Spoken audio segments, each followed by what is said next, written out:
Hello guys, welcome back to my channel drama series. Part 14 तक की story आपको पिछले वीडियो में बता चुकी हूँ, जिसका लिंक आपको मेरे वीडियो सेक्शन में मिल जाएगा।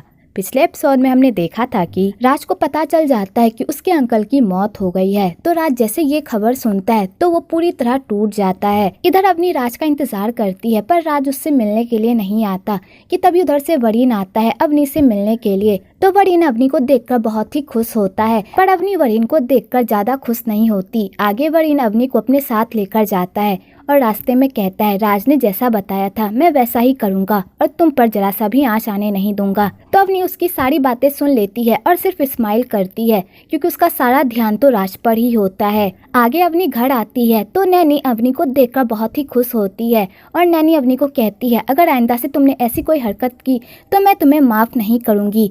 तो अवनी नैनी को देखकर इमोशनल हो जाती है कि तभी उधर से अम्बा भी आ जाती है। तो अवनी अपने किए की माफी मांगती है अम्बा से। तो अम्बा कहती है, मैं जानती हूँ तुमने ये फैसला क्यों किया, लेकिन इस तरह चीजों से भागना अच्छी बात नहीं होती। कि तभी वरीन कहता है, आंटी अवनी को आप कुछ मत कहिए, ये सब मेरी गलती है। मैं ही अवनी को अपने साथ लेकर गया था क्योंकि अवनी ये शादी करना नहीं चाहती थी और मेरे पास इसके अलावा कोई आइडिया नहीं सूझ रहा था, इसलिए मुझे इतना बड़ा कदम उठाना पड़ा। लेकिन आप टेंशन मत लीजिए, मैं अवनी की सारी जिम्मेदारी लेने के लिए तैयार हूँ।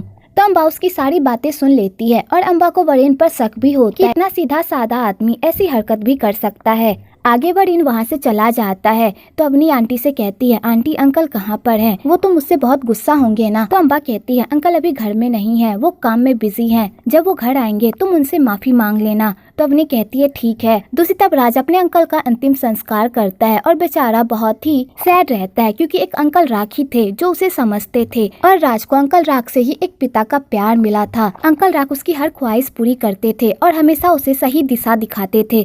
तो बेचारा राज अपने अंकल को याद करके बहुत ही इमोशनल हो जाता है। आगे अंकल राख की विल पढ़ी जाती है तो अंकल राख ने अपनी सारी प्रॉपर्टी राज के नाम कर दी होती है। तो राज ये सब सुनकर तो पूरी तरह चौंक जाता है। तो वो लॉयर कहता है, अब ये सारी प्रॉपर्टी तुम्हारी है, तुम इस प्रॉपर्टी के साथ क्या करना चाहते हो ये फैसला तुम्हारा होगा। तो राज लॉयर की सारी बातें सुन लेता है और वहाँ से चला जाता है। दूसरी तरफ अम्बा को अवनी पर शक होता है कि क्या वो सच में वरीन के साथ ही थी, और अम्बा जानबूझकर अवनी से ऐसे ऐसे सवाल पूछती है जिसका जवाब अवनी के पास बिल्कुल भी नहीं होता।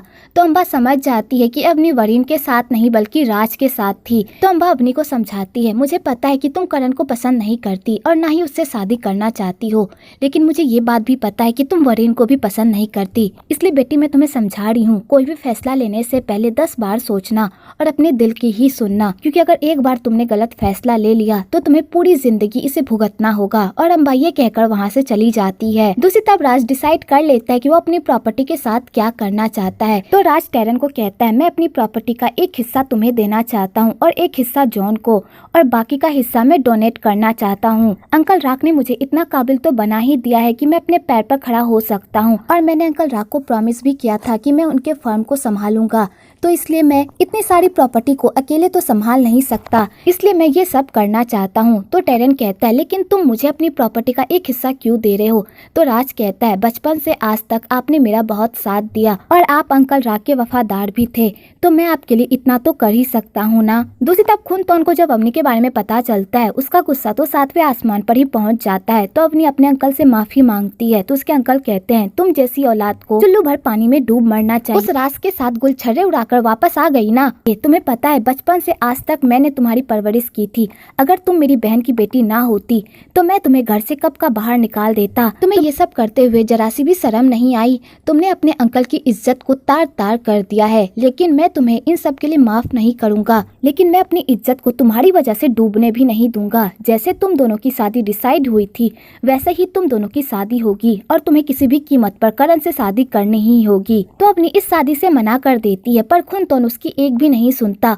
उल्टा ऑर्डर सुनाकर वहाँ से चला जाता है। तो बेचारी अवनी खूब रोती है। तो अम्बा कहती है, मुझे पता है बेटी तुम करण से शादी नहीं करना चाहती, तो मैं तुम्हारे साथ अन्याय होने नहीं दूंगी, इसलिए तुम वही फैसला करो जो तुम्हारा दिल कहता है। आगे राज अवनी से बात करने के नए नए बहाने ढूंढता है, पर अवनी को उसकी बातें सुनकर बहुत ही गुस्सा आता है, क्योंकि राज जब भी बात करता है बीच में वरीन को घुसा देता है, जिस वजह से अवनी को और गुस्सा आ जाता है। आगे जब करण को पता चलता है कि अवनी घर वापस आ गई है तो करण अवनी से मिलने के लिए जाता है और उसे शिल्पा से भी मिलाता है और करण अवनी से अपने किए की माफी मांगता है और कहता है मुझे माफ कर दो, मैंने तुम्हारे साथ बहुत गलत किया है, लेकिन अब मुझे अपनी गलती का एहसास हो गया है। मैं शिल्पा से बहुत प्यार करता हूँ और उसी के साथ मैं अपनी पूरी लाइफ बिताना चाहता हूँ, इसलिए तुम टेंशन मत लो, अब हम दोनों की शादी कभी भी नहीं होगी और अब से मैं तुम्हारा एक अच्छा भाई बनकर रहूंगा जो तुम्हें सपोर्ट करेगा, तुम्हारा ख्याल रखेगा। तो अवनी करण में इतना बदलाव देखकर बहुत ही खुश होती है। आगे करण अवनी को कहता है मुझे बहुत ही अच्छा लगा कि तुमने राज के बजाय वरीन को चूज किया है,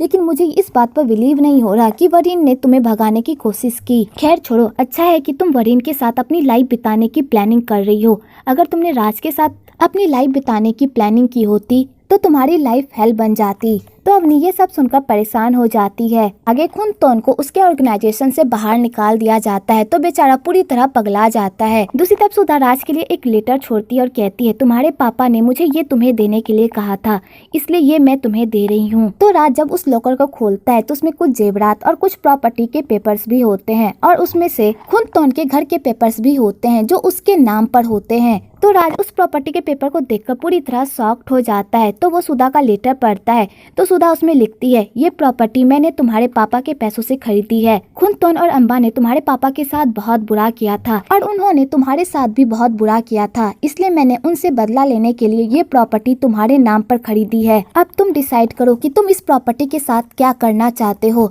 तो राज जैसे ये सब पढ़ता है तो वो पूरी तरह शॉक्ड हो जाता है और वो अवनी को कॉल करता है और कहता है मुझे तुमसे कुछ बात करनी है।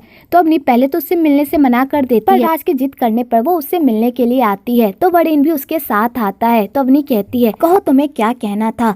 तो राज कहता है वरीन क्या तुम हमें कुछ मिनट के लिए अकेला छोड़ सकते हो। तो वरीन कहता है क्यों नहीं। आगे राज अवनी से कहता है मुझे तुमसे कुछ पूछना है, क्या तुम्हारे घर पर सब कुछ ठीक है। तो अवनी कहती है क्यों, तुम ये सब क्यों पूछ रहे हो। तो राज कहता है जितना मैं पूछ रहा हूँ मुझे बस उतना ही बताओ, क्या तुम्हारे घर पर सब कुछ ठीक है, क्या तुम लोगों को फाइनेंशियली कोई प्रॉब्लम हो रही है। तो अवनी कहती है मुझे नहीं पता, लेकिन अंकल बहुत ही परेशान रहते हैं, शायद उनके बिजनेस में कोई प्रॉब्लम चल रही है। आगे अपनी राज को बताती है कि करण सुधर गया है और उसने शादी के लिए साफ साफ मना कर दिया है। मैं उसकी वाइफ से भी मिली जो 5 मंथ से प्रेग्नेंट है और करण शिल्पा से बहुत प्यार करता है, इसलिए तुम टेंशन मत लो क्योंकि अब मेरी और करण की शादी नहीं होने वाली। तो राज कहता है ये तो अच्छी बात है, अब तुम और वरीन एक दूसरे के साथ अच्छा टाइम स्पेंड कर सकते हो और तुम दोनों एक दूसरे से शादी भी कर सकते हो। तो अवनी को फिर से गुस्सा आ जाता है पर वो अपने गुस्से को कंट्रोल कर लेती है और वो कहती है करण तुमसे भी माफी मांगना चाहता था, उसने बचपन में तुम्हारे साथ बहुत बुरा किया था, इसलिए वो तुमसे माफी मांगना चाहता है। तो राज ये सब बात जानकर पूरी तरह हैरान होता है। आगे राज फिर से अवनी को वरीन को लेकर टीज करने लगता है तो अवनी को भी गुस्सा आ जाता है और वो भी अनाया को लेकर राज को टीज करने लगती है।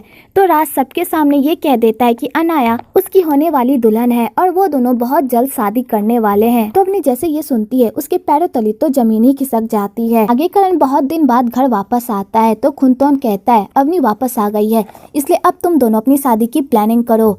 तो करण अपने पापा के मुंह पर इनकार कर देता है और कहता है मैं अवनी से शादी नहीं करूंगा क्योंकि मैं उससे प्यार नहीं करता, मैं किसी और लड़की से प्यार करता हूं और वो मेरे बच्चे की माँ बनने वाली है और मैंने उससे वादा किया है कि मैं उसका साथ कभी भी नहीं छोड़ूंगा। तो खुनतोन को ये बात सुनकर तो और मिर्गी का दौरा ही पड़ जाता है और वो अपने बेटे पर गुस्सा करने लगता है और कहता है मुझे शर्म आ रही है कि मैंने तुम जैसे नालायक बेटे को जन्म दिया है, तुमने आज तक ऐसा कोई काम नहीं किया जिससे मुझे तुम पर गर्व हो, तुमने हमेशा मेरा सर झुकाया ही है, इसलिए मेरे घर से दफा हो जाओ क्योंकि मैं तुम्हारी शक्ल नहीं देखना चाहता, इसलिए आइंदा से मेरे घर में कभी भी पाँव मत रखना। और खुनतोन अपने बेटे को जलील करके घर से बाहर भगा देता है। तो करण भी चुपचाप वहाँ से चला जाता है और शिल्पा के साथ अपनी एक नई लाइफ की शुरुआत करता है। तब खुनतोन को पता चलता है कि उसने अपनी सारी प्रॉपर्टी बेच दी, लेकिन अभी तक उसका कर्जा खत्म नहीं हुआ है, अभी भी 40 लाख रुपए उसके ऊपर कर्ज है। तो खुनतोन अपने मैनेजर को कहता है अब हमारे पास एक ही ऑप्शन बचा है इस घर को गिरवी रखने का, अगर हम इस घर को गिरवी रख दे तो हमारा सारा कर्जा खत्म हो जाएगा। तो अम्बा कहती है तुम इतना बड़ा फैसला कैसे कर सकते हो, ये घर तो करण के नाम पर है ना और तुमने खुद ही ये घर करण को दिया है, फिर तुम इस घर पर पैसे कैसे उठा सकते हो। तो खुनतोन कहता है करण मेरा बेटा है और वो अपने पापा की मजबूरी जरूर समझेगा और इस घर को गिरवी रखने के लिए मान जाएगा। कि तभी उसका मैनेजर खुनतोन को बताता है कि करण ने ये घर पहले ही गिरवी रख दिया है और उन लोगों ने उन्हें 5 साल तक उस घर में रहने की परमिशन दी है, अगर 5 साल के अंदर वो उस घर का सारा कर्जा चुका देते हैं तो वो घर उनका हो जाएगा, अगर वो ऐसा नहीं करते तो वो घर उनके हाथ से हमेशा हमेशा के लिए चली जाएगी। तो खुनतोन जैसे ये सुनता है कि ये घर भी उसके हाथ से जा चुका है, उसे तो बहुत बड़ा सदमा ही लग जाता है। तो खुनतोन अपने मैनेजर से पूछता है आखिरकार इस घर को किसने खरीदा है। तो उसका मैनेजर बताता है कि इस घर को सुधा ने खरीदा है। तो खुनतोन ये बात सुनकर तो और शॉक्ड हो जाता है और कहता है ये लड़की हमारा पीछा नहीं छोड़ेगी। अम्बा जल्दी से इस लड़की से बात करो और इस मामले को रफा दफा करो और उससे पूछो इस घर को दोबारा हमें बेचने का कितना लेगी वो। तो अम्बा सुधा को कॉल करती है और कहती है तुम्हारा अगर बदला पूरा हो गया हो तो बताओ इस घर को दोबारा हमें बेचने के कितने लोगी। तो सुधा कहती है तुम गलत इंसान से बात कर रही हो, मैं उस घर की मालकिन नहीं हूँ, उस घर का मालिक राज है। अगर तुम्हें कोई भी बात करनी है तो राज से बात करो। तो अम्बा जैसे ही राज से बात करती है बेचारी तो पूरी तरह हैरान ही हो जाती है और वो राज से बात नहीं कर पाती। तो राज सुधा को फोन धरा देता है और कहता है जब ये तैयार हो जाए मुझसे बात करने के लिए तब इन्हें कहना कॉल करने के लिए। और वैसे भी मैं उन लोगों को उस घर से नहीं निकाल रहा, लेकिन वो घर मेरे ही नाम पर रहेगा, मैं उसे किसी और के नाम पर नहीं करूँगा। तो अम्बा ये सब सुनकर तो और परेशान हो जाती है और खुनतोन को बता देती है कि राज ही पार्क है। तो खुनतोन जैसे ये सुनता है उसके पैरों तले तो जमीन ही खिसक जाती है।